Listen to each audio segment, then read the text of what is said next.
আমি আজকে এখানে উপস্থিত যারা আছেন তাদের মাধ্যমে আমাদের সম্মানিত সকল শেয়ার হোল্ডার এবং প্রিয় দেশবাসীকে আশ্বস্ত করতে চাই, আপনারা কোন রকমের অপপ্রচারে বিভ্রান্ত হবেন না।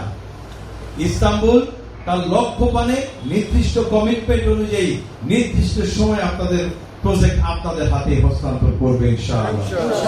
আপনারা শুধু আমাদের পরে আস্থা রাখুন, আমাদের পাশে থাকুন, আর আমাদের জন্য একটু দোয়া করুন। ইনশাআল্লাহ আমরা আমাদের কমিটমেন্ট অনুযায়ী ইস্তাম্বুল আপনাদের হাতে আমরা তুলে দেবো ইনশাআল্লাহ। সম্মানিত ভাইরা, আসুন একটি কথা বলে শেষ করবো। বিনিয়োগ ছাড়া, অর্থ ছাড়া কোন প্রজেক্ট টিকে থাকতে পারে না। পারে কি? পারে না। ইস্তাম্বুল টিকে থাকতে পারবে না।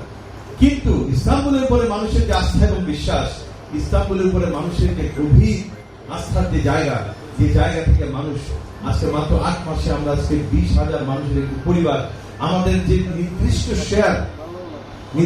শেয়ার সংগ্রহের যে লক্ষ্যমাত্রা, সেই লক্ষ্যমাত্রা খুব কাছাকাছি আমরা পৌঁছে গেছি।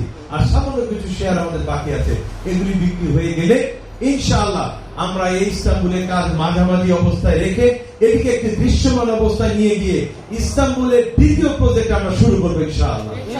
এবং সেটা আপনাদের সাথে গিয়ে ইনশাআল্লাহ আপনারা শুধু আমাদের জন্য দোয়া করবেন, যাতে করে আমরা আমাদের কমিটমেন্টগুলি রক্ষা করে আমরা আমাদের উপরে আপনাদের যে আস্থা, এই আস্থার সম্মান আমরা রক্ষা করতে পারি। সম্মানিত ভাইরা, আর কথা লম্বা করে আজকের মতো কথা শেষ করছি এবং এই বনশ্রী শাখা বিনিয়োগ মেলার শুভ উদ্বোধন ঘোষণা করছি।